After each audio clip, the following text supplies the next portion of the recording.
इसमें हमने ये देख लिया हुआ है कि फोरियर सीरीज का मकसद क्या है और फोरियर सीरीज कोएफिशिएंट्स कैसे कंप्यूट करते हैं।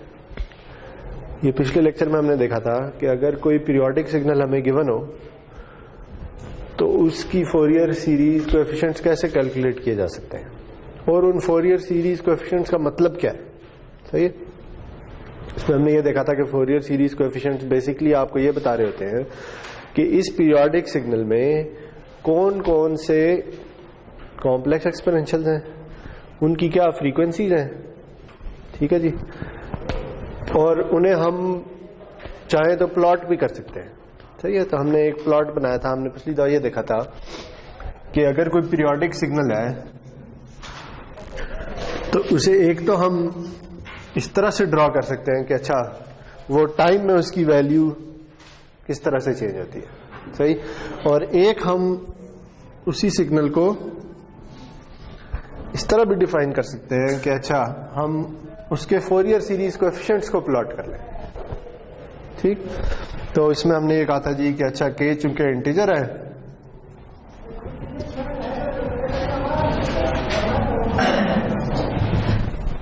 तो हम फोरियर सीरीज कोएफिशिएंट्स की जो वैल्यूज हैं उन्हें प्लॉट कर लेंगे। सही। तो उसमें हमने ये कहा था कि अच्छा फॉर एग्जांपल अगर कोई ऐसा सिग्नल है कि जिसमें फोरियर सीरीज कोएफिशिएंट्स कुछ इस तरह के हैं,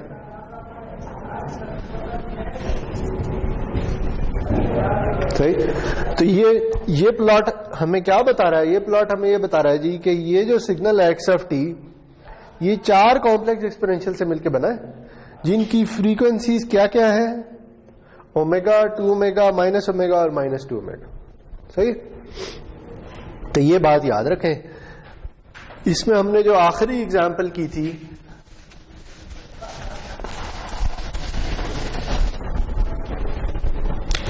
लास्ट लेक्चर में वो कुछ ये थी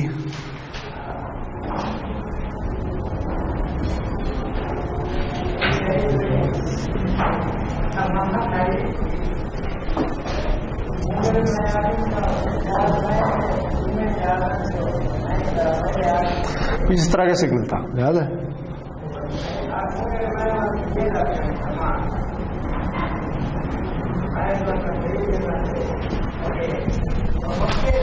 ये सिग्नल था। सही। और इसके हमने फोरियर सीरीज कोएफिशिएंट्स निकाले थे और वो जब निकले थे तो हमने देखा था कि वो इनफाइनाइट थे। सही। उसमें हमने उसका प्लॉट भी मैंने पिछली दफा आपको दिखाया था कि जिसमें उनका जो प्लॉट था ना वो कुछ इस तरह का आ रहा था।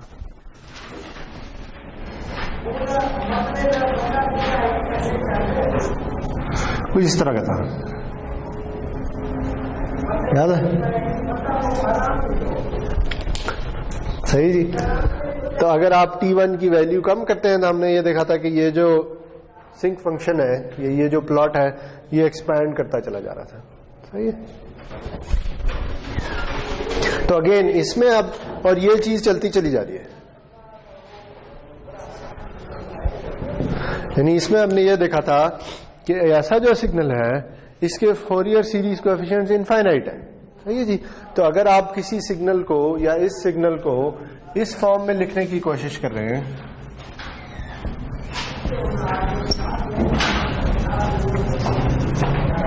तो इसमें ये जो ए के की वैल्यूज हैं ये के की हर वैल्यू के लिए डिफाइंड है। ठीक है जी। जैसे जैसे आप ए के डालते जाते हैं तो आपके पास फोरियर सीरीज कोएफिशिएंट आते चले जाते हैं। सही है।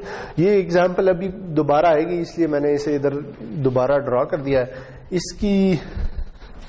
इसके फोरियर सीरीज कोएफिशिएंट्स की मैं इक्वेशन लिख देता हूं और फिर हम आगे चलते हैं। अच्छा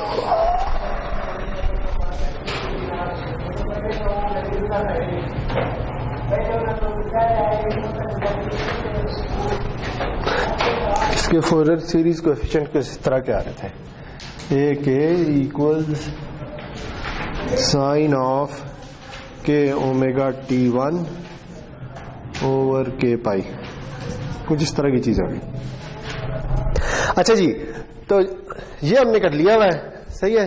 हमें यह पता है कि अगर हमें कोई पीरियोडिक सिग्नल दे दिया जाए, उसका पीरियड अगर t सेकंड है, तो हम उसके फोरियर सीरीज कोएफिशिएंट कैसे निकाल सकते हैं। आज का जो पहला सवाल है ना, वो ये है कि हम क्या हमेशा ही फोरियर सीरीज कोएफिशिएंट निकाल सकते हैं या नहीं।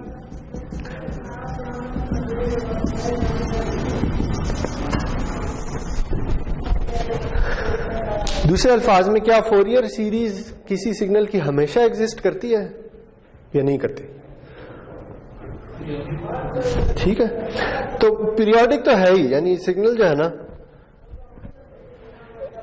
वो है तो पीरियोडिक, सही। लेकिन क्या ऐसा भी हो सकता है कि कोई ऐसा पीरियोडिक सिग्नल हो जिसकी हम फोरियर सीरीज निकाल ही ना सकते हो, सही है।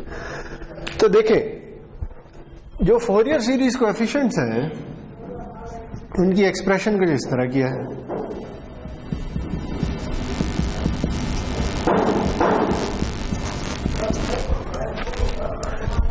ठीक है, इसमें हम अब ये देखना चाह रहे हैं कि क्या ये जो a k की वैल्यू है, अगर तो ये a k या फोरियर सीरीज कोएफिशिएंट्स k की हर वैल्यू के लिए फाइनाइट आ जाते हैं, तो फिर फोरियर सीरीज एग्जिस्ट करती होगी। और अगर इनकी वैल्यू इनफाइनाइट हो जाती है किसी वजह से, तो फिर ये फोरियर सीरीज एग्जिस्ट नहीं करती। ठीक है, एग्जिस्ट करने का मतलब यह है कि जब हमने फोरियर सीरीज कोएफिशिएंट निकाले हैं तो वो कोई फाइनाइट नंबर आ रहा है। ठीक है, तो हम बेसिकली क्या पता चलाना चाह रहे हैं, पता ये चलाना चाह रहे हैं कि ये जो a k है इसकी एब्सोल्यूट वैल्यू इन्फिनिटी से कम होनी चाहिए, सही है। अगर a k की एब्सोल्यूट वैल्यू फाइनाइट हो जाती है, एब्सोल्यूट वैल्यू इसलिए ले रहे हैं क्योंकि पॉजिटिव भी हो सकती है, नेगेटिव भी हो सकती है और कॉम्प्लेक्स भी हो सकती है। तो कॉम्प्लेक्स हो जाए तो फिर उसकी एब्सोल्यूट वैल्यू ले रहे होंगे, सही है जी। तो अगर a k की एब्सोल्यूट वैल्यू फाइनाइट आ जाती है k की हर वैल्यू के लिए, तो फिर इसका मतलब है कि फोरियर सीरीज एग्जिस्ट करती है, सही है। तो अब ये देखें कि अगर हम इसकी एब्सोल्यूट वैल्यू ले रहे हैं तो ये ऐसे ही है कि हम इस साइड की भी एब्सोल्यूट वैल्यू ले रहे हैं। ठीक हो गया, सही है ना। मैंने दोनों साइडों पे एब्सोल्यूट वैल्यू ले लिया। और ये हम पहले देख चुके हैं जी कि ये जो है ये लेस देन और इक्वल टू होगा अगर हम इंडिविजुअल सिग्नल्स की एब्सोल्यूट वैल्यूज ले लें।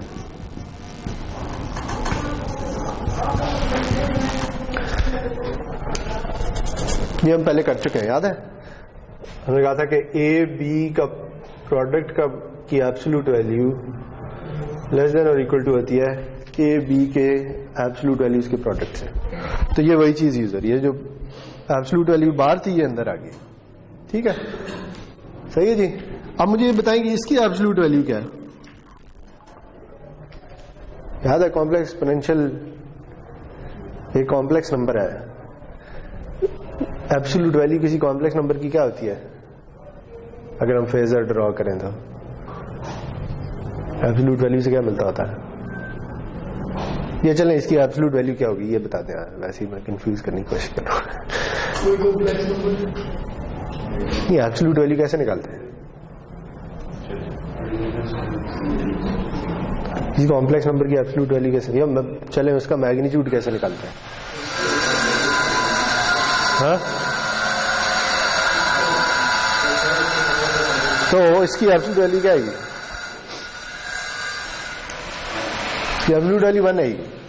ठीक है जी, क्यों? क्योंकि ये क्या है, ये असल में कॉज ऑफ ओमेगा के t minus j sine of omega के टी, यही नहीं है।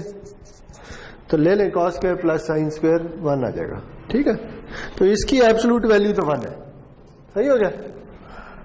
तो इसका क्या मतलब है, ये क्या बन जाएगा, integral T x T d T.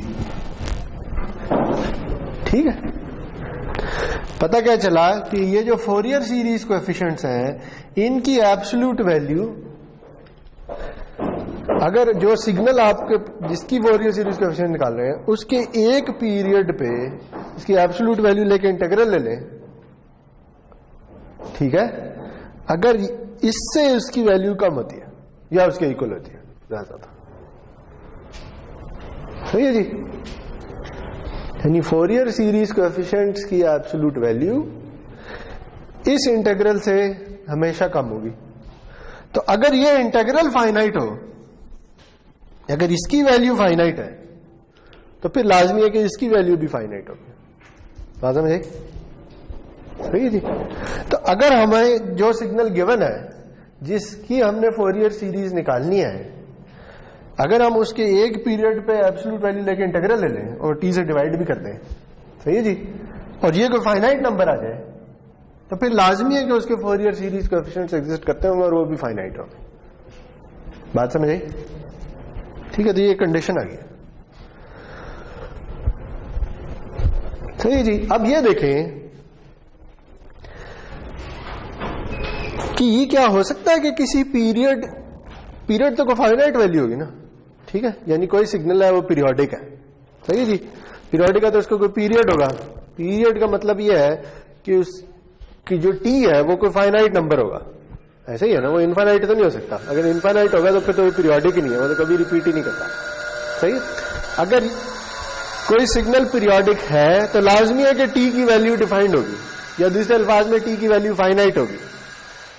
अगर टी की वैल्यू फाइनाइट है और एक्स की अपनी वैल्यू भी फाइनाइट है तो फिर लाजमी है कि ये इंटीग्रल भी फाइनाइट हो। बात समझ आई? यानी अगर सिग्नल की वैल्यू हमेशा फाइनाइट नंबर आती, कोई इन्फिनिटी नहीं हो जाता सिग्नल, और टाइम पीरियड भी फाइनाइट है, तो फिर ये इंटीग्रल कैलकुलेट करेंगे तो कोई फाइनाइट नंबर ही निकलेगा ना। ठीक है जी। तो अगर कोई सिग्नल पीरियोडिक है और उसकी वैल्यूज भी फाइनाइट है तो फिर लाजमी है कि उसकी फोरियर सीरीज कोएफिशिएंट्स एग्जिस्ट करते होंगे। ठीक है, ओके। अच्छा, अब फोरियर, पहला सवाल तो हल हो गया। पहला सवाल यह है कि क्या फोरियर सीरीज कोएफिशिएंट निकाले भी जा सकते हैं या नहीं, तो वो तो कंडीशन आ गई हमारे पास। सही है।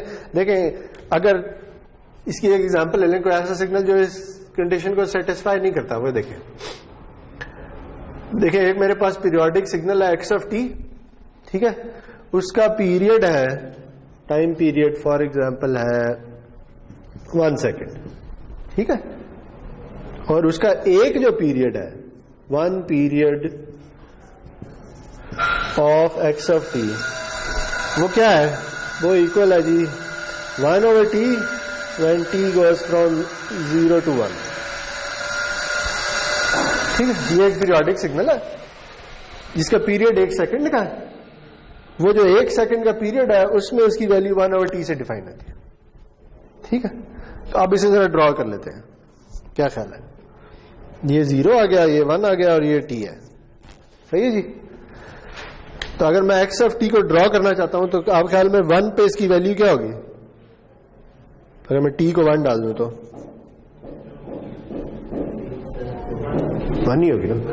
ठीक है, सही है, 1 है। अब अगर मैं 1 से पीछे जाना शुरू करता हूं, से 0.5 पे चला जाता हूं, तो 0.5 पे इसकी वैल्यू क्या होगी? 2 होगी। ठीक हो गया, तो ये कुछ इस तरह से मूव कर रहा है। और जब मैं और पीछे चला जाता हूं तो ये क्या होगा? ये बढ़ती चली जाएगी और 0 पे क्या होगी? इन्फिनिटी होगी। ठीक है, तो ये कुछ इस तरह का सिग्नल है और ये रिपीट कर रहा है। रिपीट करने का मतलब यह है कि ये इसका एक पीरियड है, तो अगला पीरियड क्या होगा? 1 से 2 तक, और इसकी वैल्यू फिर यूं जारी होगी। इससे पिछले पीरियड में फिर यूं जारी होगी। है तो पीरियोडिक, पीरियड फाइनाइट है, 1 सेकंड है, लेकिन मसला यह है कि एक्स ऑफ टी की अपनी वैल्यू फाइनाइट नहीं है। वो जो जैसे आप 0 को अप्रोच करते हैं, वैल्यू इन्फिनिटी को अप्रोच कर जाती है। तो ये एक ऐसा सिग्नल है जो पीरियोडिक है, उसका पीरियड भी फाइनाइट है, लेकिन इसके लिए इंटीग्रल एग्जिस्ट नहीं करता। या दूसरे अल्फाज में ये इंटीग्रल फाइनाइट नहीं आएगा। क्यों नहीं आएगा? क्योंकि इसकी वैल्यू इन्फिनिटी को अप्रोच करती है। ठीक है, बात समझ आई? तो ये एक ऐसा सिग्नल है कि जिसके फोरियर सीरीज कोएफिशिएंट एग्जिस्ट नहीं करते, है तो पीरियोडिक, क्योंकि इसकी वैल्यू इन्फिनिटी को अप्रोच कर जाती है। सही हो गया? तो ये जो सारी डिस्कशन है ना, इसकी समरी ये है कि अगर कोई सिग्नल कॉन्टिन्यूअस है, पीरियोडिक है और उसका ये वाला इंटीग्रल फाइनाइट निकलता है, तो फिर उसके फोरियर सीरीज कोएफिशिएंट एग्जिस्ट करते हैं। ठीक हो गया? सही। और ज्यादातर जो प्रैक्टिकल सिग्नल्स है ना, लेकिन प्रैक्टिकली कोई भी ऐसा सिग्नल नहीं होता जो इन्फिनिट हो, यानी कभी भी वोल्टेज इन्फिनिटी तो नहीं हो सकता किसी इलेक्ट्रिकल सिस्टम में। सही हो गया। तो प्रैक्टिकली शायद ही कोई ऐसा सिग्नल होगा जिसकी फोरियर सीरीज कोएफिशिएंट एग्जिस्ट ना करते हो, अगर वो पीरियोडिक है तो, ठीक है। लेकिन हम मैथमेटिकली देखना चाह रहे हैं कि क्या क्या कंडीशन है कि हम ये बता सकेंगे कि क्या इस सिग्नल के फोरियर सीरीज कोएफिशिएंट एग्जिस्ट करते हैं या नहीं। ठीक हो गया। अच्छा, अब आगे जो डिस्कशन है ना बुक में वो थोड़ी सी कॉम्प्लिकेटेड है, तो मैंने उसकी ना एक समरी निकाल दी है, क्योंकि अब अगला सवाल ये है, देखें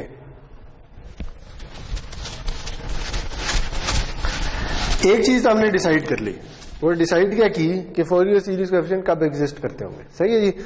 अब देखें, अब ये है कि देखें हम ये कह रहे हैं, या चले फोरियर साहब ये कह रहे हैं कि अगर कोई पीरियोडिक सिग्नल है, इसका पीरियड कैपिटल टी सेकंड है, तो वो इसके इक्वल होता है। यही कह रही है ना फोरियर सीरीज। तो ये जी, अगर ये इसके इक्वल है तो इसका मतलब ये है जी कि अगर मैं ये कर दूं, इसको उस तरफ ले जाऊं, x of t minus summation k goes from minus infinity to infinity a of k e J omega के टी, ठीक है। और ये क्या है, इसे मैं ना एक नाम दे देता हूं, इसे मैं ई ऑफ टी कह देता हूं, इसे मैंने एक नाम दे दिया, ठीक है। यानी मेरे पास एक ही सिग्नल की दो रिप्रेजेंटेशन है ना, एक ये वाली रिप्रेजेंटेशन है और एक फोरियर कहता है कि इसी सिग्नल को, ये कौन सा सिग्नल है जो पीरियोडिक है, इस सिग्नल को इस तरह से भी लिखा जा सकता है, ठीक है। तो अगर कोई बंदा कहता है कि अच्छा मैं नहीं मानता, या से फॉर एग्जांपल मैं ये देखना चाहता हूं कि क्या ये वाकई इसके इक्वल है या नहीं, तो मैं ना इस सिग्नल में से इसे सबट्रैक्ट कर लेता हूं, ठीक हो गया। और इसे मैं ना एरर का नाम दे देता हूं, ई ऑफ टी, ठीक हो गया। अगर तो ये दोनों एक दूसरे के इक्वल है तो फिर ई ऑफ टी को 0 आना चाहिए, टी की तमाम वैल्यूज के लिए। ऐसे ही है ना, बात समझ आ रही है। यानी मैं ये कहना चाह रहा हूं कि हम इस चीज को वैलिडेट करना चाहते हैं कि क्या वाकई ये पीरियोडिक सिग्नल इसके इक्वल होता है। सही। अगर कोई बंदा ये क्लेम कर रहा है कि कोई भी पीरियोडिक सिग्नल इस समेशन के इक्वल होता है, तो फिर हम ये कर सकते हैं कि अच्छा इसमें से इसे माइनस कर दो तो एरर सिग्नल निकाल लो, ठीक है। और अगर वो एरर सिग्नल 0 निकलता है तो इसका मतलब है कि ये वाकई एक दूसरे के इक्वल है, ठीक है। और हम एक काम और ये करते हैं कि हम बजाय ना ये एरर इस तरह निकालने के लिए हम ये कर लेते हैं, हम इसकी एब्सोल्यूट वैल्यू निकाल के चाहे तो स्क्वायर कर लें, इसे इंटीग्रेट कर देते हैं for all values of T, या एक पीरियड के ऊपर एक ही बात है। एब्सोल्यूट वैल्यू किस लिए कर रहे हैं, ताकि सारी वैल्यूज पॉजिटिव हो जाए, ठीक है। ये ना हो कि कोई प्लस आ रहा हो कोई माइनस आ रहा हो, सम करें तो 0 आ जाए, ठीक है। तो एक तो एब्सोल्यूट वैल्यू ले ली, और स्क्वायर लेना है तो ले लें, नहीं लेना ले लें। यानी स्क्वायर इसलिए ली जा रहा है कि हम एरर की एनर्जी निकालना चाह रहे हैं, ठीक है। याद है किसी सिग्नल की एनर्जी कैसे निकालते थे, सिग्नल को स्क्वायर लेके इंटीग्रेट कर दें, ऐसे ही होता ना। तो ये एक एरर सिग्नल है, मैं इसकी एनर्जी निकालना चाह रहा हूं, तो मैं क्या करूंगा, इसकी एब्सोल्यूट वैल्यू लेके स्क्वायर लेके इंटीग्रेट कर दूंगा एक पीरियड के ऊपर। एक पीरियड के ऊपर इसलिए कर रहा हूं क्योंकि ये पीरियोडिक है, अगर एक पीरियड पे निकालूं तो सभी के लिए ट्रू होगा, ठीक हो गया। तो मैं ये कह देता हूं कि ये जो है ना, ये जो सारी चीज है, ये मेरा एरर है, ठीक है। या आप ये कह सकते हैं कि ये एनर्जी ऑफ एरर है, एनर्जी ऑफ एरर सिग्नल, ठीक हो गया।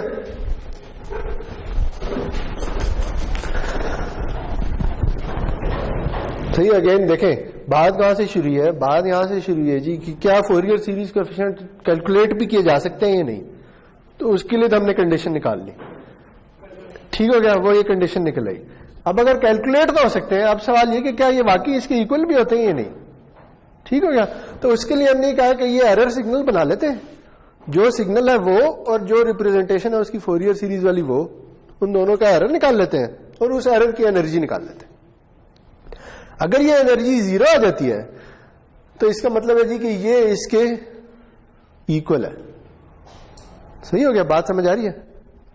तो अब ना बुक में ना एक डिस्कशन है, वो ये है जी, वो ये कहता है कि अच्छा कब ये एरर की जो एनर्जी है ना ये 0 होती है। सही है। अच्छा अब ये देखें, अब मैं एक और एग्जांपल ड्रॉ करता हूं।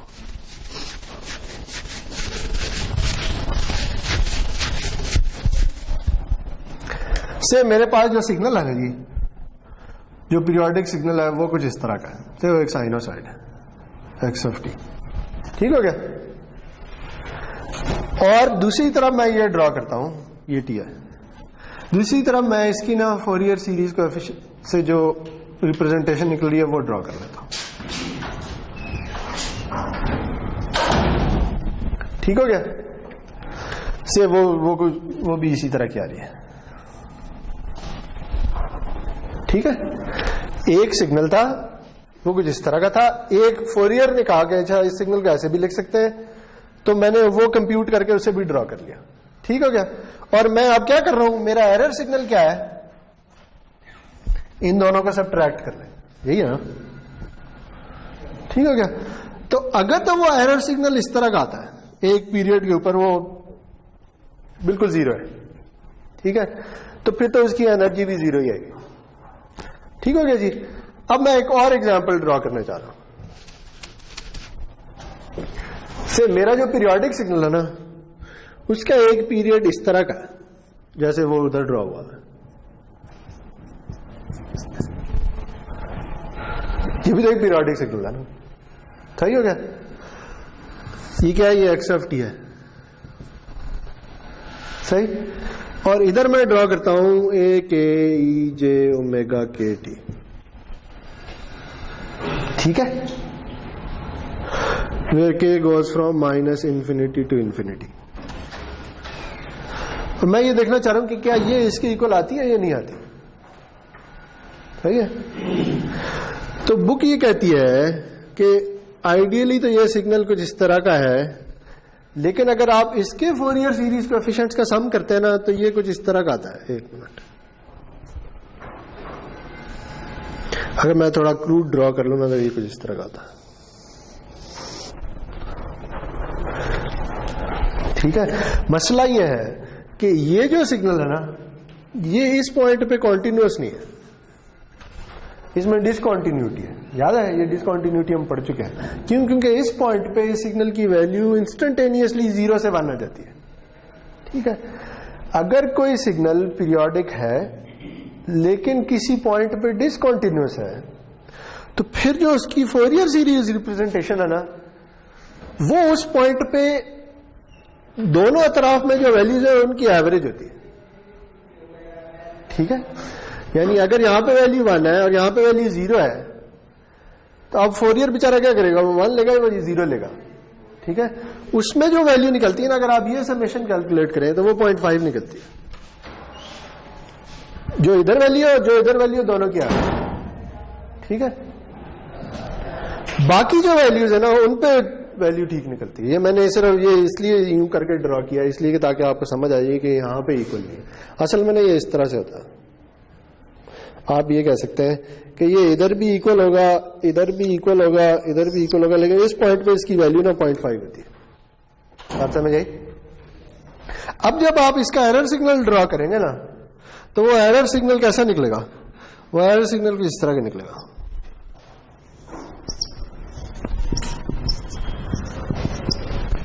ठीक है। क्यों? क्योंकि जिस पॉइंट पे डिसकॉन्टिन्यूटी आनी है ना, उस पॉइंट पे फोरियर उसके इक्वल नहीं होता। उस पॉइंट पे वो जो दोनों तरफ की वैल्यूज है उनके एवरेज के इक्वल होता है। ठीक है। जब इधर उसके इक्वल नहीं होता, तो इसलिए एरर सिग्नल भी कुछ आ जाता है। सही है। लेकिन देखिए, अगर मैं ये अब एक सिग्नल है ना, ये भी तो एक सिग्नल आ गया ना। ये सिग्नल कैसे है? मैंने इन दोनों को सब्ट्रैक्ट किया, जैसे इधर किया था, इन दोनों को सब्ट्रैक्ट किया था। इसमें सिर्फ ये एक इंस्टेंट है जिसपे वैल्यू 0.5 है, और ये एक इंस्टेंट है जिसपे वैल्यू 0.5 है। ठीक है। आप भूलेंगे ये कहां से आया। से मेरे पास एक ये सिग्नल है जिसकी ड्यूरेशन है t सेकंड्स की, कैपिटल T सेकंड्स की। इसकी वैल्यू हर जगह पे 0 होती है सिवाय 2 पॉइंट्स के, एक इधर और एक इधर। तो ख्याल में इसकी अगर मैं एनर्जी कैलकुलेट करता हूं तो वो क्या आएगी? यानी ये एक सिग्नल है ई ऑफ टी, मैं निकालना चाहता हूं e square of t d t, और इंटीग्रल हो रहा है। इंटीग्रल क्या होता है? एरिया अंडर द कर्व होता है ना। इसके एरिया अंडर द कर्व क्या है? 0। ठीक है, ये हम बात 2 दफा पहले भी कर चुके हैं कि अगर एक रियल सिग्नल हो और वो किसी एक वैल्यू पे नॉन जीरो हो, एक इंटरवल पे नहीं, एक वैल्यू पे नॉन जीरो हो, तो उसका इंटीग्रल 0 आता होता है। तो चाहे हो जाए ये 2 वैल्यूज पे, इसका इंटीग्रल फिर भी 0 ही आएगा। बात समझ आई? तो कहने का मकसद यह है, ये जो सारी मैंने आपको स्टोरी सुनाई है, इसका मकसद यह है जी कि अगर कोई सिग्नल पीरियोडिक है लेकिन वो कुछ पॉइंट्स पे डिसकंटीन्यूअस भी हो जाता है, ठीक है, तब भी उसके जो फोरियर सीरीज कोएफिशिएंट्स रिप्रेजेंटेशन है ना, उसमें एरर सिग्नल की एनर्जी तब भी 0 ही आती है। ठीक है, फोरियर सीरीज कुछ पॉइंट्स पे जहां पे डिसकंटिन्यूटी है उसके एग्जैक्टली इक्वल तो नहीं होती, लेकिन वो चूंकि फाइनाइट नंबर ऑफ पॉइंट्स हैं, इसलिए उसके जो एरर सिग्नल कैलकुलेट होगा ना, उसमें एनर्जी तब फिर भी 0 ही होगी। अगर तो ये होता, फॉर एग्जाम्पल, अगर तो ये होता कि ये जो फोरियर सीरीज रिप्रेजेंटेशन है ना, ये थोड़ी ड्यूरेशन के लिए से इतनी ड्यूरेशन के लिए 0 हो जाती और फिर 1 हो जाती है, for example, as in example ले रहा हूं। ठीक है, तो अब जो एरर सिग्नल आना था ना, वो कुछ इस तरह का आना था, ऐसे ही है ना। अब इसकी एनर्जी 0 नहीं रही, क्योंकि अब ये एक इंटरवल के ऊपर नॉन जीरो हो गया। ठीक है, एक रियल सिग्नल जब किसी इंटरवल पे नॉन जीरो होना, तो फिर एरिया अंडर द कर्व निकाला जा सकता है। लेकिन अगर वो किसी एक पॉइंट पे नॉन जीरो हो, आप 0.5 से थोड़ा सा इधर हो या थोड़ा सा उधर हो, वैल्यू 0 हो जाए, तो फिर इसका एरिया अंडर द कर्व 0 होता है। ठीक है, तो ये जो फोरियर सीरीज की रिप्रेजेंटेशन है ना, ये कहां पे मार खा जाती है? ये उस पॉइंट पे मार खा जाती है जहां पे सिग्नल डिसकंटीन्यूअस होता है, बाकी हर जगह ठीक होती है। ठीक है जी, तो अगर एक सिग्नल पीरियोडिक है लेकिन उसमें फाइनाइट नंबर ऑफ डिसकंटिन्यूटीज है, इसमें तो 2 डिसकंटिन्यूटीज है ना, ठीक है, अगर एक और सिग्नल आ जाए, ये भी तो पीरियोडिक है, इसी तरह से रिपीट करता रहे, इसमें कितनी डिसकंटिन्यूटीज है? 1 2 3 4 5 6 डिसकंटिन्यूटी। तो इसका जो एरर सिग्नल आएगा उसमें 6 इस तरह की वैल्यूज होंगी, तो होने से 6, उसका इसकी एनर्जी फिर भी 0 ही आएगी।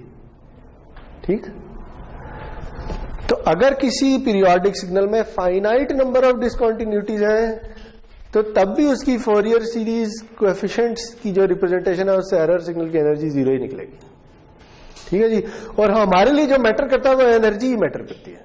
ठीक है, किसी एक टाइम इंस्टेंट पे अगर सिग्नल दूसरे सिग्नल के इक्वल नहीं है ना, तो उससे कोई फर्क नहीं पड़ता, किसी एलटीआई सिस्टम को उसका पता ही नहीं चलता, क्योंकि वो जो एक पॉइंट पे डिसकंटिन्यूटी है, एक पॉइंट पे जो डिफरेंस है, उसमें कोई एनर्जी नहीं होती। बात समझ आई? ठीक है जी, तो अगर मैं ये लिख दूं, या ये बल्कि ये स्लाइड शेयर कर लेते हैं, इसमें बहुत ज्यादा टेक्स्ट है, इसे मैं मिटाने लगा हूं।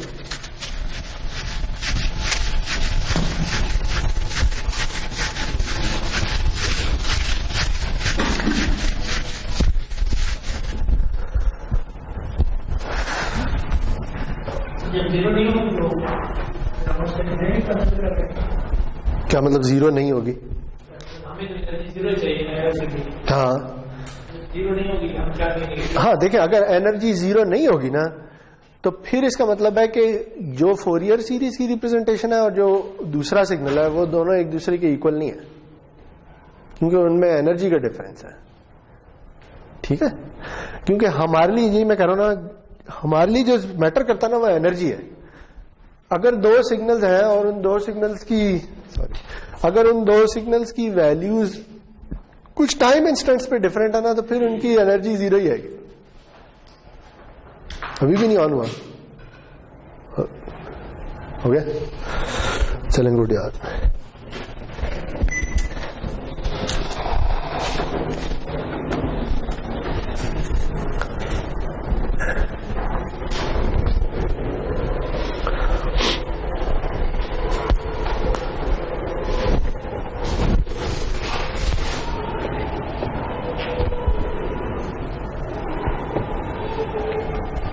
नजर आ रहा है? इससे बड़ा करने की जरूरत तो नहीं है, ये कर दूं।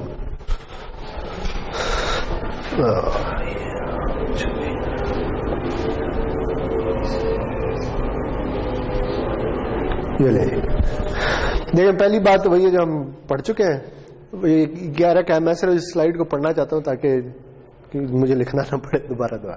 ठीक है, देखें, फॉर अ पीरियोडिक सिग्नल, अगर कोई सिग्नल पीरियोडिक है विद फाइनाइट एनर्जी और फाइनाइट एब्सोल्यूट इंटीग्रल, वही बात कि अगर कोई सिग्नल जिसका ये वाला इंटीग्रल फाइनाइट है, ठीक है, तो उसके फोरियर सीरीज कोएफिशिएंट भी फाइनाइट होंगे। ठीक है जी, तो ये पढ़ लेंगे। For a periodic signal with finite energy और finite absolute integral in one period, the Fourier series coefficient values are always finite. ठीक है, यानी ये जो ए ऑफ के है ये कब फाइनाइट होगा? जब ये वाला इंटीग्रल एग्जिस्ट करता हो। ठीक हो गया? अच्छा जी, आगे पढ़े। For a periodic signal with no discontinuities, अगर कोई सिग्नल है जिसमें डिसकंटिन्यूटी कोई भी नहीं, जैसे मैंने एक साइन वेव ड्रॉ की थी, ठीक है, तब जो फोरियर सीरीज कोएफिशिएंट की रिप्रेजेंटेशन है ना, वो ओरिजिनल सिग्नल के इक्वल होती है हर पॉइंट पे। ठीक है, यानी ये वाली रिप्रेजेंटेशन और ये वाली रिप्रेजेंटेशन, अगर तो सिग्नल कॉन्टिन्यूअस है, उसमें कोई डिसकंटिन्यूटी नहीं है, तो फिर ये और ये हर पॉइंट पे इक्वल होंगे। ठीक है, इनका जो एरर सिग्नल बनेगा वो हमेशा के लिए 0 होगा। ठीक हो गया जी। लेकिन अगर कोई पीरियोडिक सिग्नल है जिसमें फाइनाइट नंबर ऑफ डिसकंटिन्यूटीज है, फाइनाइट का मतलब है 2, 4, 6, 100, 1000 जितनी भी है, लेकिन आप उन्हें काउंट कर सकते हैं कि कितनी है। ठीक है, तो अगर कोई पीरियोडिक सिग्नल है जिसमें फाइनाइट नंबर ऑफ डिसकंटिन्यूटीज है, जैसे हमने ये वाला ड्रॉ किया था, इसमें 2 डिसकंटिन्यूटीज है, एक इधर और एक इधर, ये जैसे वो ड्रॉ हुआ है, उसके एक पीरियड में 2 डिसकंटिन्यूटीज है। ठीक है, तो अगर कोई पीरियोडिक सिग्नल है जिसमें फाइनाइट नंबर ऑफ डिसकंटिन्यूटीज है, तो फिर ये वाली जो रिप्रेजेंटेशन है ये इसके इक्वल होगी तमाम वैल्यूज पे, सिवाय उस वैल्यू पे जहां पे डिसकंटिन्यूटी है। ठीक है, लेकिन अगर सिर्फ वो उस वैल्यू पे उसके इक्वल नहीं है तो फिर फर्क नहीं पड़ता, क्योंकि जो एरर सिग्नल है उसकी एनर्जी फिर भी 0 ही होनी है। ठीक हो गया, तो ये वही करा है कि अच्छा ये पढ़ लें। For a periodic signal with finite number of discontinuities, the Fourier series representation converges and equals the original signals at all times except at the discontinuities। ठीक है जी, कि तमाम पॉइंट पे उसकी इक्वल होती है सिवाय जहां पे डिसकंटिन्यूटी है, at which the value is equal to the average of the two sides। ठीक है जी, अगर डिसकंटिन्यूटी आ रही है तो फिर वैल्यू होगी क्या? जो इधर है और इधर है उनके दोनों की एवरेज। सही हो गया? अच्छा, but the difference in the original signal and the Fourier series representation has no energy, यानी अगर आप उन दोनों के डिफरेंस कैलकुलेट कर लें तो वो जो एरर सिग्नल निकलेगा उसकी एनर्जी फिर भी 0 ही आएगी। ठीक है, और अगर उसकी एनर्जी 0 है तो फिर हमें उससे कोई फर्क नहीं पड़ता, फिर दोनों हमारे लिए सेम ही होंगे। दूसरे अल्फाज में अगर आप उसे किसी सिस्टम को ये इनपुट दें या ये इनपुट दें, आउटपुट सेम ही आएगी। ठीक हो गया? तो ये बुक में काफी लंबी चौड़ी डिस्कशन है जिसमें थोड़ा बहुत मैथ्स इन्वॉल्व है, तो मैंने वो जरूरी नहीं समझा कि वो सारी की सारी आपके साथ डिस्कस की जाए, मैंने उसकी समरी आपको बता दी। ठीक है, कि इसकी समरी है।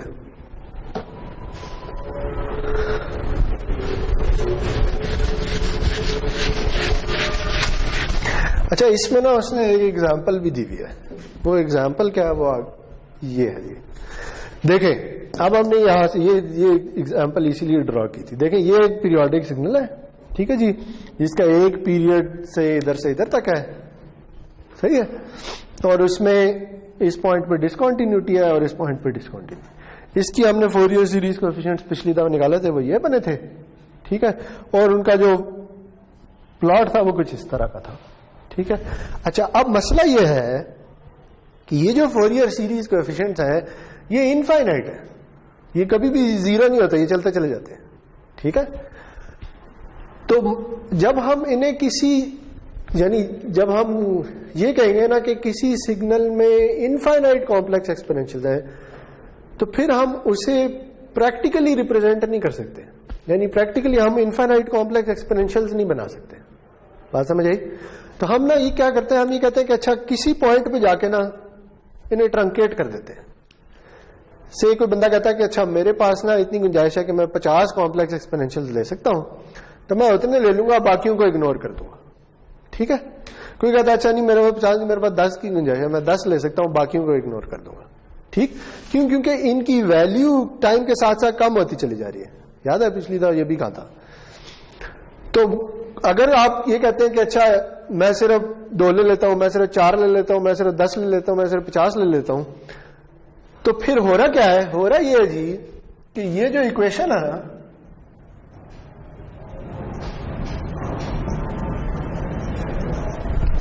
ये अब -∞ टू इन्फिनिटी नहीं रही, बल्कि उन वैल्यूज तक महदूद होगी जो वैल्यूज आपने ली है। ठीक है जी। से कोई बंदा कहता है कि मैं सिर्फ ना -2 से 2 वाली वैल्यूज लूंगा, सिर्फ 5 वैल्यूज ले लेता हूं। ठीक है, तो मैं ये करता हूं कि मैं ना ये मिडिल वाली 2 इस तरफ 2 इस तरफ, बस सिर्फ ये 5 कॉम्प्लेक्स एक्सपेंशन ले लेता हूं और देखता हूं कि क्या मेरी रिप्रेजेंटेशन जो है वो क्या ओरिजिनल सिग्नल की इक्वल होगी या ये नहीं। ठीक है, तो ये जो प्लॉट आपको नजर आ रहे हैं ना, ये इसी चीज के प्लॉट्स हैं। ये क्या कर रहा है बंदा? ये कर रहा है कि भाई कहता है कि अच्छा मैं सिर्फ एक कॉम्प्लेक्स एक्सपोनेंशियल ले लेता हूं और देखता हूं क्या सिग्नल बनता है। मैं 5 ले लेता हूं क्या बनता है, 10 ले लेता हूं तो क्या बनता है। तो ये देखें ये हो रहा है। इसमें नंबर 1 मिनट, सॉरी, ये एक्चुअल नंबर्स क्या है मैं आपको बता देता हूं।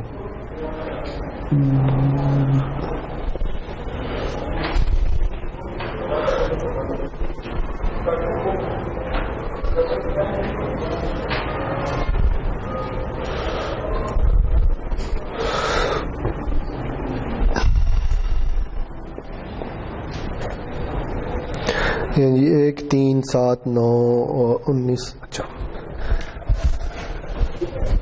यहाँ पे 1, यहाँ पे 3, यहाँ पे 7, यहाँ पे 19 और यहाँ पे 79।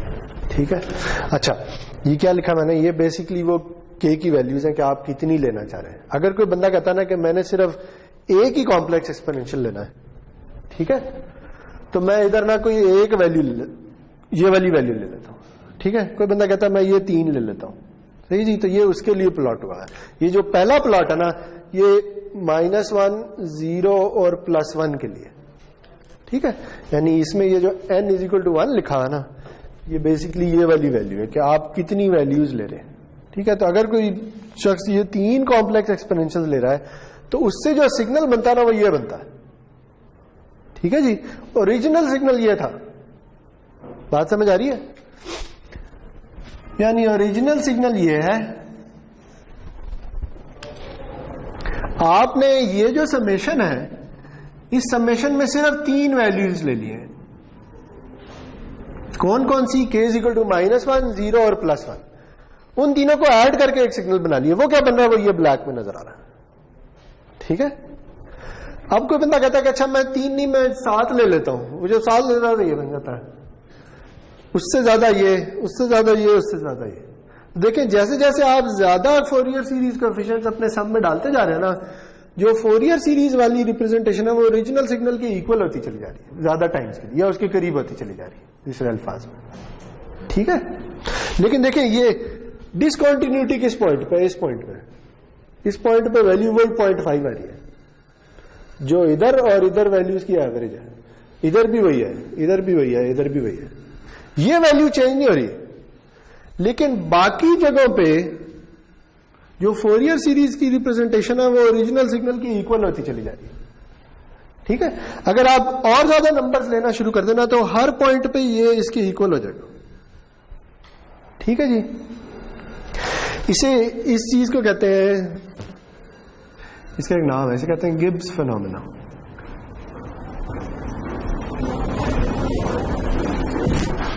गिब्स फिनोमेना इसलिए कहते हैं कि ये गिब्स नाम का बंदा था जिसने सबसे पहले ये देखा था कि ये क्या हो रहा है। ठीक है, उसने कहा था कि अच्छा मैं फोरियर सीरीज की रिप्रेजेंटेशन तो निकल आई है, अगर मैं उनमें से कुछ फाइनाइट फोरियर सीरीज कोएफिशिएंट्स ले लूं और फिर उन्हें इस तरह से ड्रॉ कर लूं तो क्या होता है। ठीक है, तो इसमें मेन ये काम हो रहा है जी कि एक तो ये नजर आ रहा है कि जैसे आप ज्यादा फोरियर सीरीज कोएफिशिएंट्स लेते हैं, आपकी सिग्नल की रिप्रेजेंटेशन ओरिजिनल सिग्नल के एक ज्यादा करीब होती चली जाती है। ठीक है, लेकिन इसमें ना एक और चीज ये होती है कि ये वैल्यू ना, ये देखिए ये वैल्यू नीचे जाके फिर ऊपर जाती है और फिर यूं उसके इक्वल होती चली जाती है। ठीक है, तो इसे कहते हैं ओवरशूट। ओवरशूट का मतलब यह है कि ओरिजिनल सिग्नल तो ये था, फोरियर सीरीज की वैल्यू आती है और 1 से ऊपर चली जाती है और फिर नीचे आती है, यानी इसमें ये ऑसिलेशन आ रही है। ठीक है, तो ये जो ऑसिलेशन है ना, ये सबसे पहले इस बंदे ने डिस्कवर की थी। ये जो ऑसिलेशन है, अगर आप ज्यादा फोरियर सीरीज कोएफिशिएंट्स लेना शुरू कर देना तो ये ऑसिलेशन इस तरफ मूव होती चली जाती है। यानी अगर आप इधर देखें तो ऑसिलेशन सिर्फ इन जगहों पे नजर आ रही है, यहां पे कोई ऑसिलेशन नहीं है। ठीक है, तो ये ऑसिलेशन डिसकंटिन्यूटी के करीब आती चली जाती है जैसे जैसे आप ज्यादा सैंपल्स लेना शुरू कर देते हैं या ज्यादा फोरियर सीरीज कोएफिशिएंट्स लेना शुरू कर देते हैं। ठीक है जी, देखिए इसमें मेरी कोशिश ये होगी कि मैं आसिम साहब से बात कर लूंगा और आप ना इस चीज पे एक लैब कर लें। ठीक है, इसका मैटलैब कोड लिख लेंगे, सही है, और इसे प्लॉट करके देख लेंगे वाकई कि क्या ये इसी तरह होता है। सही, क्योंकि ये तो निकल आएगा ना, इसमें तो कोई मसला नहीं है। ये तो इसे तो आप मैटलैब में इंप्लीमेंट कर सकते हैं। सही, अगर ये इक्वेशन आ गई तो फिर आपने क्या करना है, बेसिकली के की डिफरेंट वैल्यूज लेनी है। तो आप एक फॉर एग्जाम्पल एक लूप लगा सकते हैं कि लूप जा रहा है जी -10 से 10 तक। ठीक है, और उस लूप में ये कंप्यूट होता है, ये कंप्यूट होता है और फिर ये कंप्यूट होता है। ठीक है, और आखिर में जो सिग्नल बनता है उसे आप ड्रॉ कर लें। सही है, तो इसकी अगली लैब कब होगी?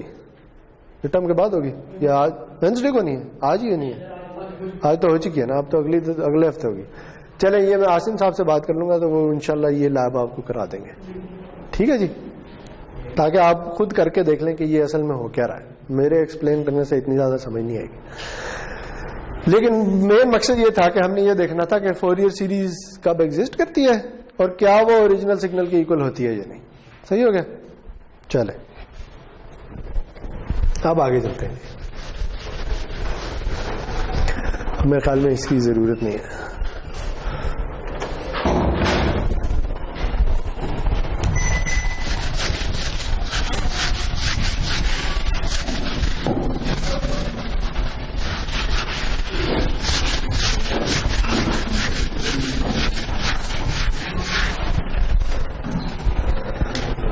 अच्छा जी, अब हम जो पढ़ने जा रहे हैं ना वो है प्रॉपर्टीज ऑफ फोरियर सीरीज।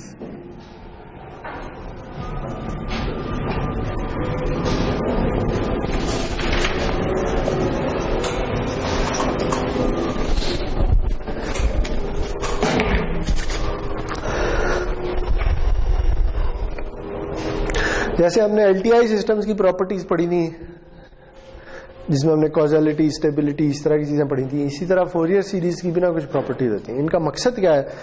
इनका मकसद ये है कि अगर आपको किसी फॉर एग्जांपल किसी सिग्नल की फोरियर सीरीज दे दी जाए कि अच्छा ये सिग्नल है, इसकी ये फोरियर सीरीज कोएफिशिएंट्स है।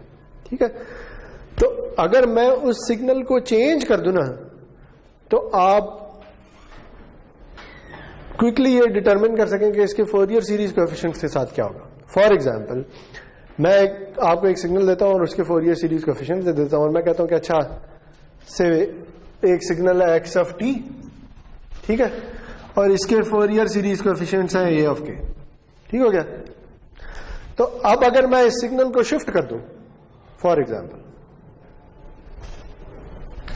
तो इसके फोरियर सीरीज कोएफिशिएंट्स के साथ क्या होगा?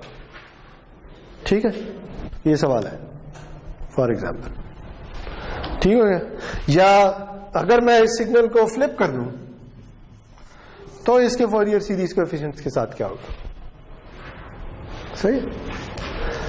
या अगर मेरे पास कोई और सिग्नल है y ऑफ t, उसके फोरियर सीरीज कोएफिशिएंट्स को मैं b ऑफ k का नाम दे देता हूं, तो अगर मैं x of t plus y of t के फोरियर सीरीज कोएफिशिएंट मुझे चाहिए तो वो क्या होंगे? ठीक है, ये सारे सवाल प्रॉपर्टीज हमें बताएंगी। सही जी। एक तो हल ये है ना कि आपको अगर इसके फोरियर सीरीज कोएफिशिएंट्स पता है तो आप इन्हें भूल जाएं और इसके दोबारा से कैलकुलेट करना शुरू करना है। एक तो काम ये भी कर सकते हैं ना, सिंपली शिफ्ट कर दें और दोबारा से कैलकुलेट कर लें। लेकिन हम ना इसकी टर्म्स में देखना चाहेंगे कि ये एक के साथ क्या होगा जब हम इस सिग्नल को शिफ्ट करते हैं। ठीक है, इसका मकसद ये है। ओके जी, चले। तो इसमें जो पहली प्रॉपर्टी है ना वो है लीनियरिटी।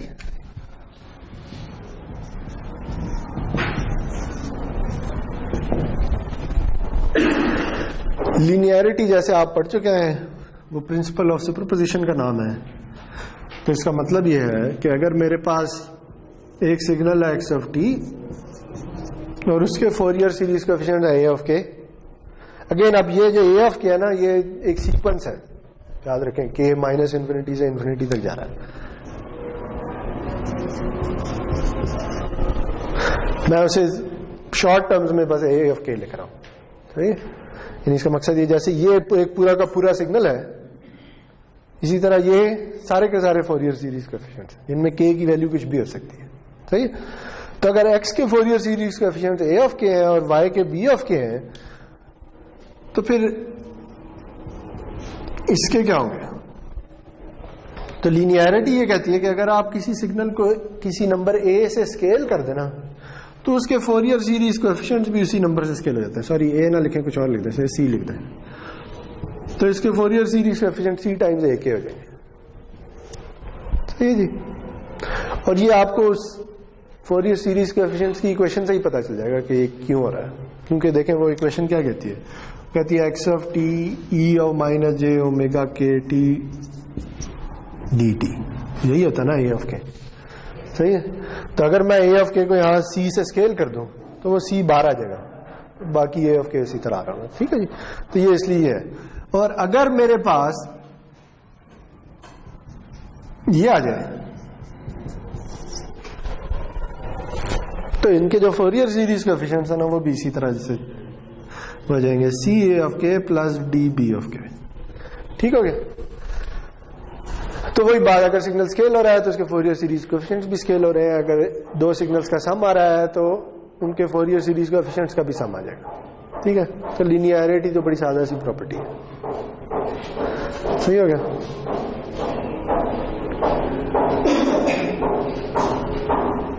तो अब अगर देखें,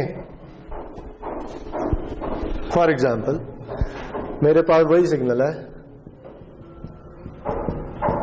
पीरियोडिक सिग्नल,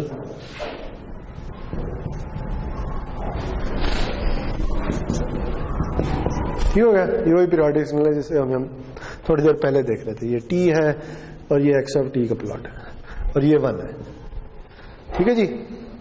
अगर आपको इसके फोरियर सीरीज कोएफिशिएंट्स पता है, सही है, और कोई आपको कहता है कि अच्छा ना, मुझे ना इसके फोरियर सीरीज कोएफिशिएंट्स निकाल दो, इसमें ये वैल्यू 1 है और ये 2 है, ये वैल्यू 1 है, सही जी। तो क्या हुआ है, इस सिग्नल में एक कांस्टेंट वैल्यू ऐड होगी, ठीक है। तो आप ये कहेंगे कि अगर मेरा ये सिग्नल y ऑफ टी है ना, ठीक है, तो y ऑफ टी बेसिकली है क्या, y ऑफ टी है x ऑफ टी प्लस 1, ठीक है। मुझे इसके फोरियर सीरीज कोएफिशिएंट्स पहले से पता है, तो मैं इसके फोरियर सीरीज कोएफिशिएंट निकाल लेता हूं और खत्म बात, ठीक हो गया। अब अगर ये आ ही गया तो बताइए ये इसके फोरियर सीरीज कोएफिशिएंट होंगे क्या? ये कांस्टेंट सिग्नल है, कोई आइडिया है? 0, यानी इसके फोरियर कोएफिशिएंट होंगे ही 0, ये तो हो ही नहीं सकता। यानी सवाल यह है कि मेरे पास यह सिग्नल है, ठीक हो गया, पीरियोडिकल है, हर पॉइंट पे रिपीट करना शुरू कर देता, सही है जी। इसके फोरियर सीरीज कोएफिशिएंट्स क्या होंगे, क्या ख्याल है?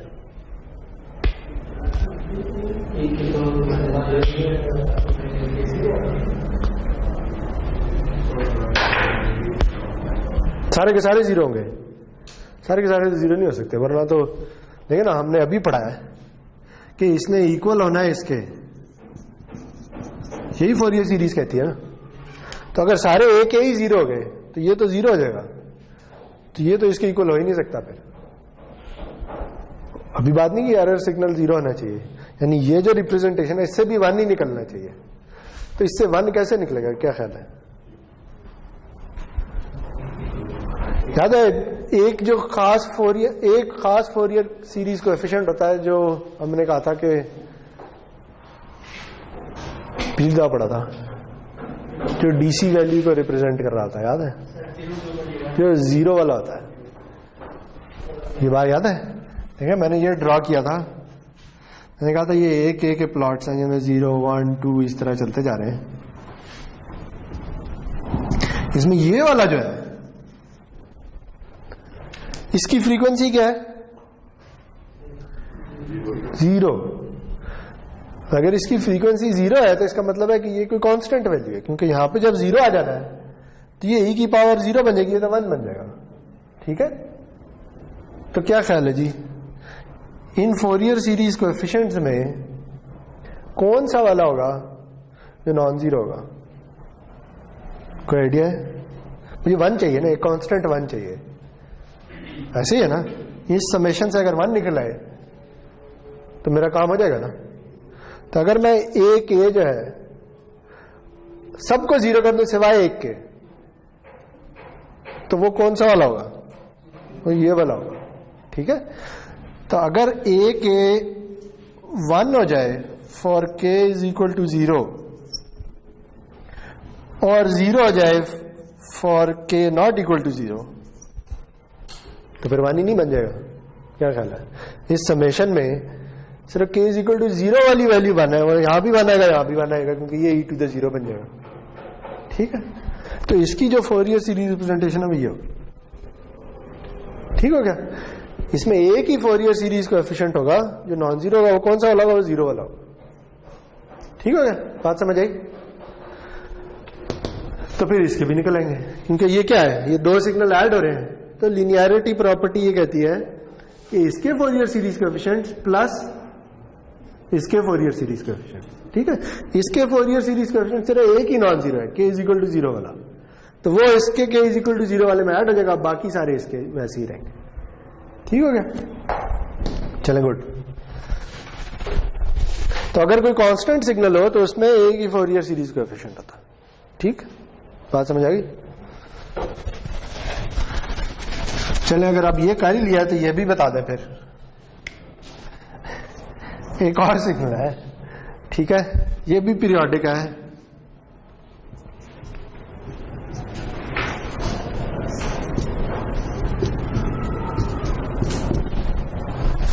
ठीक है, ये क्या है? इसका पीरियड भी टी है ना। ठीक है, ये इसी तरह चलता चला जा रहा है। और इसमें एक पीरियड में क्या आता है? एक इंपल्स, और इस इंपल्स का एरिया अंडर द कर्व 1 है। तो क्या ख्याल है, इसके फोरियर सीरीज कोएफिशिएंट कैसे निकालेंगे? ये क्या होंगे?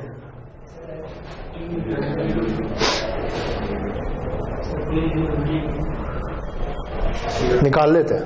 ठीक है, देखिए यही फॉर्मूला ना, 1/t xt e और माइनस j ओमेगा के टी dt, ऐसे ही। ठीक है, इसमें xt की वैल्यू डाल दें, 1/t delta of t e और माइनस j ओमेगा के टी dt, ऐसे ही नहीं आएगा? इसके एक पीरियड में एक इंपल्स आती है, तो जो x ऑफ t आ रहा है वहां डेल्टा ऑफ t आ जाएगा। अब बताएं जी, इस इंटीग्रल की वैल्यू क्या होगी? ये हम कर चुके हैं जी। क्या होगा?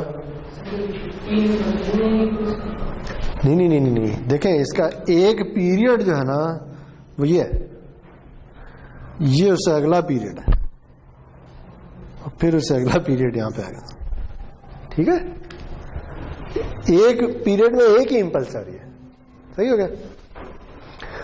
तो क्या ख्याल है, ये इंटीग्रल क्या होगा? ये हम कर चुके हैं। इंटीग्रल का आंसर क्या आएगा? 1 है। देखिए, t की कौन सी वैल्यू पे ये नॉन जीरो आता है? t इज इक्वल टू 0 पे।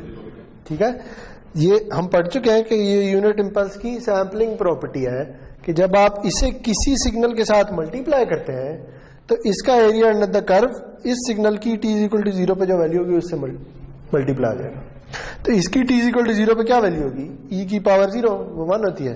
ठीक है, तो ये क्या आ जाएगा? 1/t, बल्कि इंटीग्रल तो रहेगा ही नहीं, ये आ जाएगा डेल्टा ऑफ 0 इंटू 1, और वो 1/t आ जाएगा। ठीक है, तो ये क्या कह रहा है? ये पता क्या चला? ए ऑफ के की वैल्यू 1/t है, तो फिर अगर मैं ए ऑफ के को जरा अगर ड्रॉ कर लूं तो क्या आएगा? 0 पे क्या वैल्यू होगी? ए ऑफ 0 क्या होगा? 1/t, टी की जो भी वैल्यू है तो यहां 1/t आ जाएगा। टी 0 नहीं है, टी कोई नॉन जीरो वैल्यू है, तो A1 क्या होगा?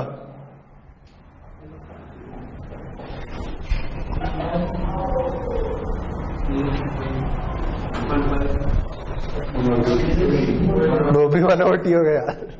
ये के पे डिपेंड ही नहीं करता, ये कांस्टेंट वैल्यू है, ठीक है। तो सारी की सारी वैल्यूज ही 1/t होगी, ठीक है। तो अगर कोई इंपल्स सिग्नल है पीरियोडिक, उसमें इनफाइनाइट फोरियर सीरीज कोएफिशिएंट्स होते हैं, ठीक है, और सब के सब नॉन जीरो होते हैं और सबकी एक ही वैल्यू होती है, ठीक हो गया। तो ये याद रखें जी, इसे ये शायद हम आगे जाके पढ़ें भी, इसे डुअलिटी प्रॉपर्टी कहते थे। ये है, देखिए अगर टाइम में एक इंपल्स है ना, तो फ्रीक्वेंसी में सारे के सारे कोएफिशिएंट्स नॉन जीरो होंगे, या दूसरे अल्फाज में एक डीसी सिग्नल ही आ रहा ना, जो हर पॉइंट पे एक ही वैल्यू है। और इससे थोड़ी देर पहले हमने क्या किया था, अगर टाइम में एक डीसी वैल्यू आ रही है तो फिर उसके फोरियर सीरीज कोएफिशिएंट्स एक इंपल्स हो, ठीक। ये आगे जाके पढ़ेंगे, इसलिए इस पर ज्यादा ध्यान देने की भी शायद जरूरत नहीं है। लेकिन आपको यह पता होना चाहिए कि कांस्टेंट सिग्नल का फोरियर सीरीज कोएफिशिएंट क्या होते हैं और एक इंपल्स के फोरियर सीरीज कोएफिशिएंट क्या होते हैं, ठीक है। ये यूजफुल चीज है। चले,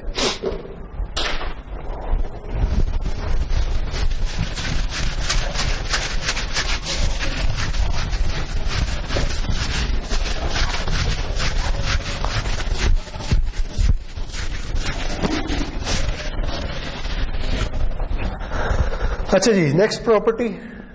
टाइम क्या हो गया? 10 मिनट 20 मिनट। अच्छा जी, अगली प्रॉपर्टी है टाइम शिफ्ट।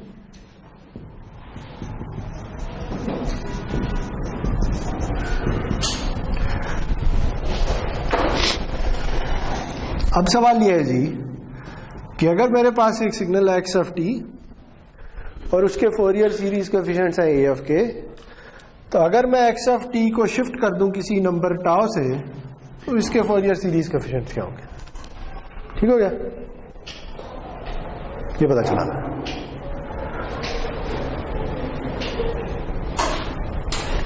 देखें, हमें यह तो पता है कि ए ऑफ के किसके इक्वल है, वो इसके इक्वल है।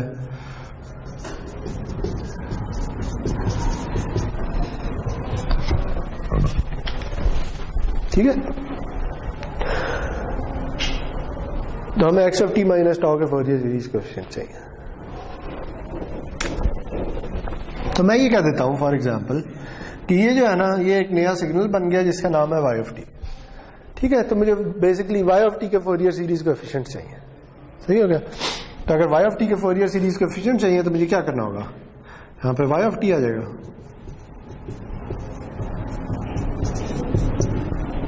ऐसे ही है। देखिए, अगर किसी सिग्नल को हमने शिफ्ट कर दिया टाउ से, याद रखें ये सिग्नल पीरियोडिक है, तभी फोरियर सीरीज की बात हो रही, वरना तो बात ही नहीं होगी। फोरियर सीरीज होती ही पीरियोडिक सिग्नल के लिए। ठीक है, तो अगर मैं किसी पीरियोडिक सिग्नल को टाउ से शिफ्ट कर दूं तो उसका पीरियड चेंज होगा या नहीं होगा? क्या ख्याल है? नहीं होगा ना, पूरा का पूरा सिग्नल उठ के शिफ्ट हो जाएगा, तो उससे पीरियड पे तो कोई फर्क नहीं पड़ना चाहिए। ठीक है, इसलिए जब हम वाई ऑफ टी के फोरियर सीरीज कोएफिशिएंट निकालने जा रहे हैं ना, तो ले लेंगे। अगर हम वाई ऑफ टी के फोरियर सीरीज कोएफिशिएंट्स निकालने जा रहे हैं तो ओमेगा वही वाला यूज होगा। ठीक है, ओमेगा नहीं चेंज होने वाला। क्यों? क्योंकि अगर किसी सिग्नल को शिफ्ट किया तो उसकी फ्रीक्वेंसी पे या टाइम पीरियड पे उससे कोई फर्क नहीं पड़ता। ठीक, ओके, तो ये निकालना है जी। तो हमें पता है वाई ऑफ टी असल में क्या है, वाई ऑफ टी असल में x of t minus tau है। तो ये कुछ इस तरह से आ जाएगा। ठीक हो गया।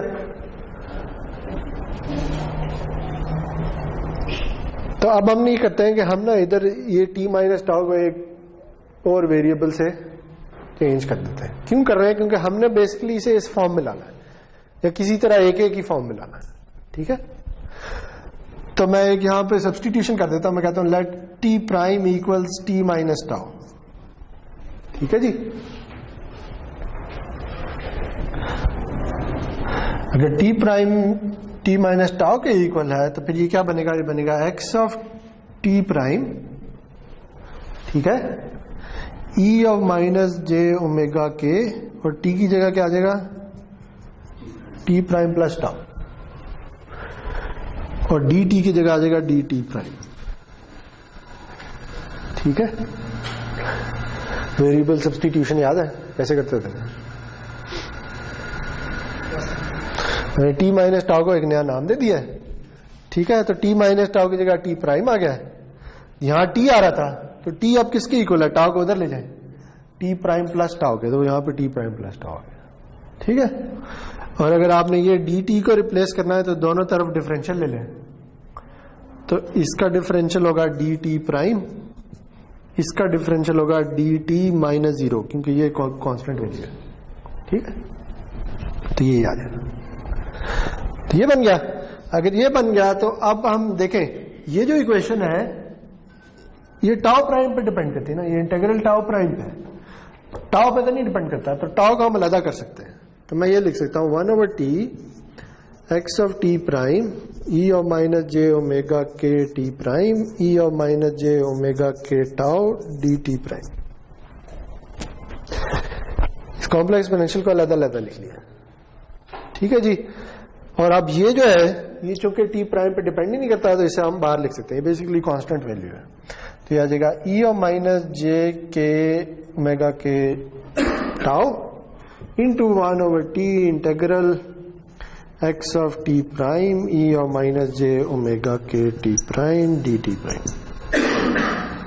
ठीक है, और ये इंटीग्रेशन चूंकि एक पीरियड पे हो रही थी तो ये क्या है? ये t प्राइम बेसिकली t की शिफ्टेड वैल्यू है।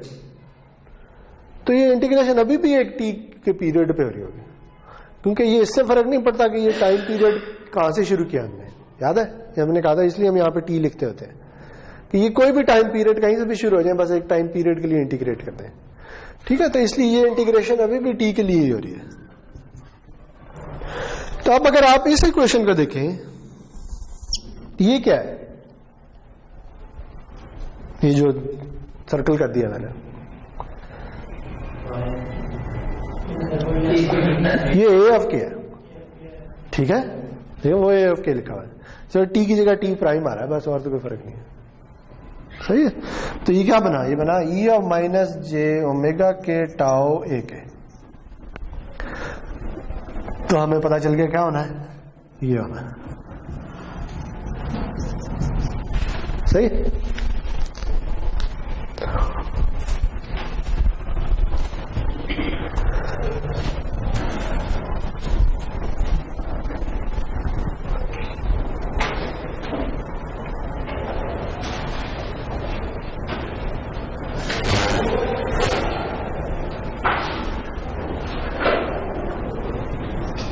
ठीक हो गया।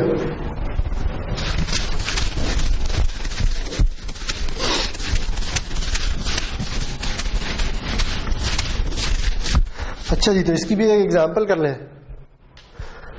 देखिए अभी अभी हमने एक एग्जांपल की थी, तो वो ये थी जी कि अगर मेरे पास कोई सिग्नल है x ऑफ t जो कि कुछ इस तरह का है,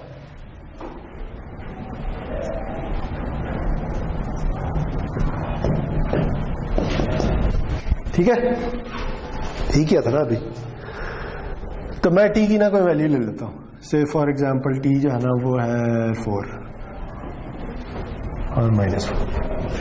सही जी, तो इसके जो फोरियर सीरीज कोएफिशिएंट्स आए थे मैंने निकाले थे, वो आया था a k equal to 1/t। अगर t की वैल्यू 4 है तो 1/4 आ जाएगा। ऐसे ही है ना, ये अभी थोड़ी देर पहले किया है। तो अगर मैं इन्हें ड्रॉ कर लूं तो ये कुछ इस तरह से होंगे, सारे ही 1/4 होंगे बस।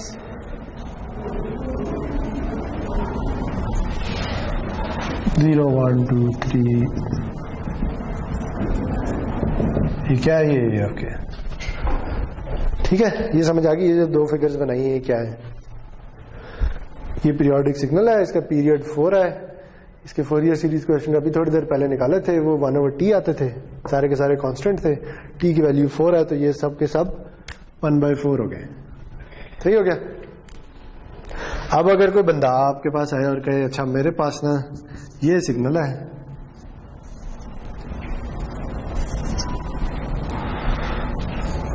माइनस,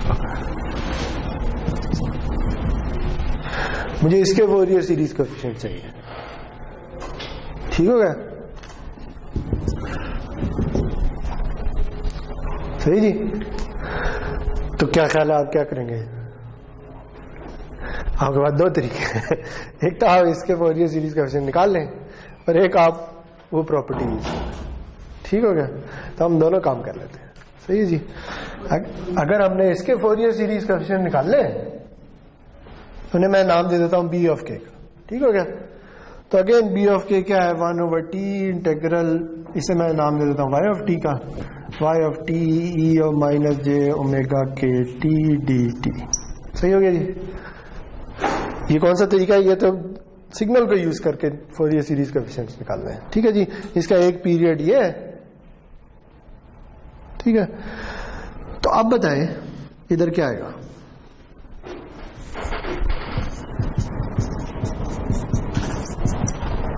एक जो पीरियड है, से मैं वो 0 से 4 वाला ले रहा हूं, पीरियड अभी भी वही है, सही है। इधर क्या आएगा, इम्पल्स, अच्छा डेल्टा, आगे क्या आएगा, t-1, ठीक है। क्यों, क्योंकि ये वाली इम्पल्स देखिए इसके मुकाबले में 1 से शिफ्ट होगी हुई है, ये 0 पे नहीं है, अब 1 पे बैठी हुई है, सही है। तो अब अगर आपने ये बता दिया तो आप बताएं इस इंटीग्रल की वैल्यू क्या आएगी। t की वैल्यू 4 है तो यहां 4 डाल दें, हाँ जी। अगेन यूनिट इंपल्स की सैंपलिंग प्रॉपर्टी यूज होनी है, सही है। ये यूनिट इंपल्स इस सिग्नल के साथ मल्टीप्लाई हो रही है, तो क्या होगा, ये जिस जगह पे है इस सिग्नल की वो वाली वैल्यू से मल्टीप्लाई हो जाएगी, तो ये किस जगह पे है, ये t=1 पे है, तो यहाँ t=1 वाली वैल्यू इससे मल्टीप्लाई हो जाएगी। तो आंसर क्या आएगा, e of minus J omega के 1, खत्म आता, ठीक, इंटीग्रल खत्म हो चुका। ये समझ आया कैसे आया, देखें ये वही है, ये एक इम्पल्स है 1 पे बैठी हुई है और मल्टीप्लाई हो रही है किसी सिग्नल के साथ, ठीक से ये वाला सिग्नल है, मैंने ऐसे ही ड्रॉ कर दिया। तो जब आप इन दोनों को मल्टीप्लाई करेंगे तो क्या होगा, आंसर 0 आएगा सिवाय इस पॉइंट पे, ठीक।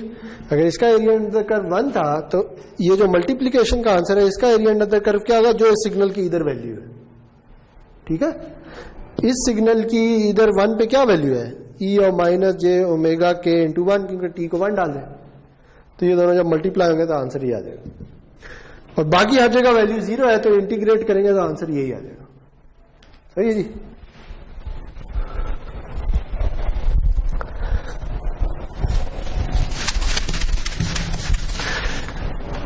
तो ये 1 लिखे ना लिखे इससे फर्क नहीं पड़ता, ये आंसर आ गया। अब देखें अगर वो प्रॉपर्टी यूज करें तो वो भी यही कहती है, ठीक है। अगर आप ये काम ना करते, सही, और आप ये कहते मुझे इसके फोरियर सीरीज कोएफिशिएंट सब पता है, तो ये क्या है, इसका एक शिफ्टेड वर्जन, और शिफ्ट कितने से हुआ है, 1 से, तो इधर टाउ की वैल्यू क्या है, 1, तो सिंपल फोरियर सीरीज कोएफिशिएंट्स क्या आएंगे, e और माइनस जे ओमेगा के इंटू ए के मुझे पहले से पता है वो 1/4 है, ठीक है। तो देखिए ये एक ही चीज है, चाहे आप जैसे कैलकुलेट कर लें चाहे वैसे कैलकुलेट कर लें। अच्छा आप मुझे ये बताएं, ये तो कर लिया, ये बताएं कि ये बी ऑफ के आगे है, ये फोरियर सीरीज कोएफिशिएंट है, प्लॉट करना है, कैसे करेंगे, लेंगे ये के है, k = 0, 1, -1, -2, +2, इसी तरह। तो बताएं जी 0 पे क्या वैल्यू आएगी,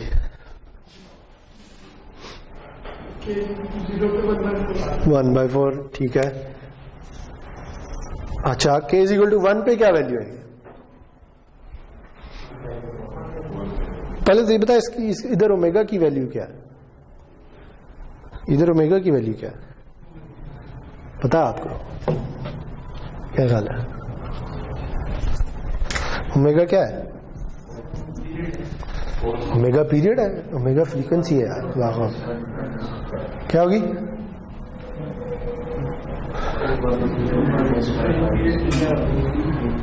फ्रीक्वेंसी कैसे निकालते हैं? 2 पाई इंटू एफ।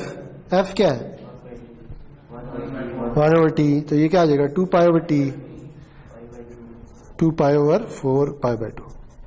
सही हो गया? इसका पीरियड 4 है। सही है जी।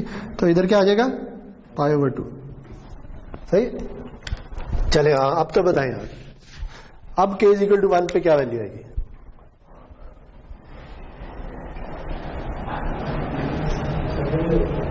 क्या होगा? 1/4 आएगा? खुदा खौफ करेगा। 1 डालना ना, इधर क्या आएगा? शायद वही आ जाए यार, मैं ही गलत कर रहा हूं, लेकिन देख ले। 1/4 into e of minus j pi over 2 into 1। ठीक, तो ये क्या होता है? Cos of pi by 2 minus j sine of pi by 2। ठीक है, तो ये जो भी होता है, कॉज ऑफ पाई बाय 2 0 होता है, साइन ऑफ पाई बाय 2 1 होता है। तो ये आ जाएगा माइनस j/4 आ जाएगा। ये आ जाएगा ना, ये माइनस नहीं सॉरी माइनस j/4 आ जाएगा। सही है। तो आप बताएं इसे प्लॉट कैसे करेंगे?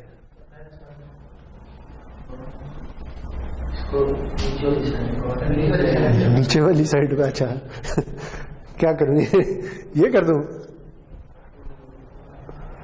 कॉम्प्लेक्स नंबर को कैसे प्लॉट करते हैं? कॉम्प्लेक्स नंबर को प्लॉट कैसे करते हैं?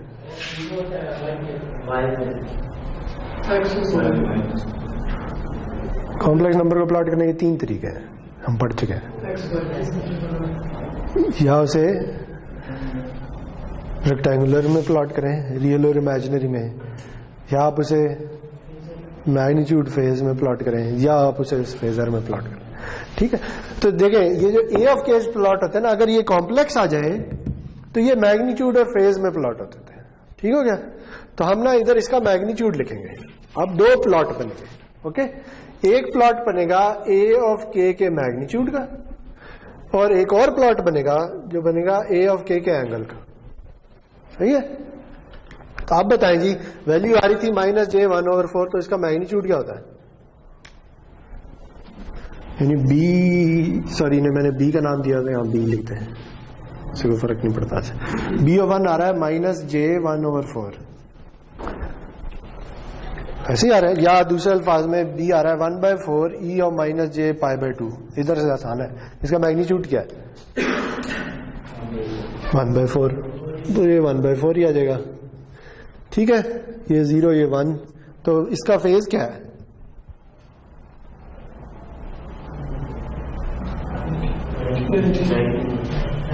-90 माइनस पाई बाय 2। ठीक है, तो इधर आ जाएगा माइनस पाई/2। ठीक है जी। इधर क्या है फेज? 0 पे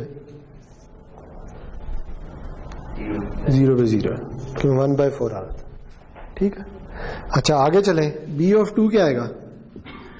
बी ऑफ 2 आएगा 1/4 ई की पावर माइनस जे पाई/2 इंटू 2। ठीक है, तो वो आ जाएगा 1/4 ई ऑफ माइनस जे पाई। इसका मैग्नीट्यूड क्या है? 1/4, और इसका एंगल क्या है? Minus pi. ठीक हो गया? सही। एक और कर लेते हैं, मैं एक चीज बताना चाह रहा हूं इसलिए, वरना तो ये ऐसे ही काम है। पाई/2 इंटू 3 आ जाएगा b3। ठीक है, वो क्या बनेगा? वो बनेगा 1/4 ई ऑफ माइनस जे 3 पाई/2। इसका मैग्नीट्यूड क्या है? वही 1/4, और इसका एंगल क्या है? -3 पाई/2, यानी इससे भी नीचे कहीं। ऐसे ही है ना? ठीक है, तो देखिए पता क्या चला? पता ये चला इधर से भी देख के वैसे वही पता चल रहा है कि जब आप किसी सिग्नल को शिफ्ट करते हैं ना तो उसके फोरियर सीरीज कोएफिशिएंट का मैग्नीट्यूड वही रहता है। देखिए इसको और इसको अगर देखें, इसका तो मैग्नीट्यूड क्या है 1, ये कॉम्प्लेक्स एक्सपोनेंशियल है, ठीक है, कॉम्प्लेक्स एक्सपोनेंशियल का मैग्नीट्यूड 1 होता है, तो मैग्नीट्यूड में कोई फर्क नहीं पड़ेगा, एक फेज ऐड हो जाएगा, ठीक। तो अगर आप ये देखें इधर भी यही हो रहा है, इस सिग्नल के फोरियर सीरीज कोएफिशिएंट्स ये थे, ये सारे के सारे रियल थे, इसलिए फेज प्लॉट किया ही नहीं था, फेज 0 था। जब इसे हमने शिफ्ट किया तो इसके फोरियर सीरीज कोएफिशिएंट्स के साथ क्या हुआ, मैग्नीट्यूड वही रहा है जो पहले था, लेकिन एक फेज ऐड हो गया। और फेज कैसे ऐड हुआ है, जैसे जैसे के की वैल्यू बढ़ रही है फेज भी बढ़ता चला जा रहा है, ठीक है। तो इसे इस चीज को कहते हैं, इसे एक नाम भी देते हैं, इस चीज को कहते होते हैं फेज रैंप। जरूरी नहीं ये नाम याद हो, लेकिन मैंने वैसे मेंशन कर दिया। रैंप किसे कहते हैं, रैंप किसी चढ़ाई या उतराई को कहते हैं, ठीक है। तो फेज रैंप का मतलब है कि ये फेज जो है ना, ये या इंक्रीज या डिक्रीज होता चला जा रहा है, जैसा कि हमने इधर देखा है, देखिए ये फेज डिक्रीज होता चला जा रहा है, ठीक। तो सादा अल्फाज में ये कहते हैं जी कि अगर आप किसी सिग्नल को शिफ्ट कर देना टाइम में, तो फ्रीक्वेंसी में उसमें एक फेज ऐड हो जाता होता, ठीक। चलें, गुड, अगर समझ आ गई तो अच्छी बात है। चलें फिर यहां पे रुक जाते हैं, मेरे ख्याल में अब 3 मिनट रह गए, अगली प्रॉपर्टी खत्म तो नहीं होने वाली, लेकिन आपको आइडिया होगा कि प्रॉपर्टीज का मकसद क्या है। देखिए प्रॉपर्टीज आपको ना कुछ इनसाइट्स दे रही हैं। एक तो यह है कि अगर सिग्नल को मैनिपुलेट किया जाए, शिफ्ट किया जाए, ऐड किया जाए, तो उसके फोरियर सीरीज कोएफिशिएंट्स के साथ क्या होता है, या दूसरे अल्फाज में अगर टाइम में कोई ऑपरेशन किया जाए तो फ्रीक्वेंसी डोमेन में उसमें क्या फर्क पड़ता है, ठीक है। ये इसका मेन मकसद है।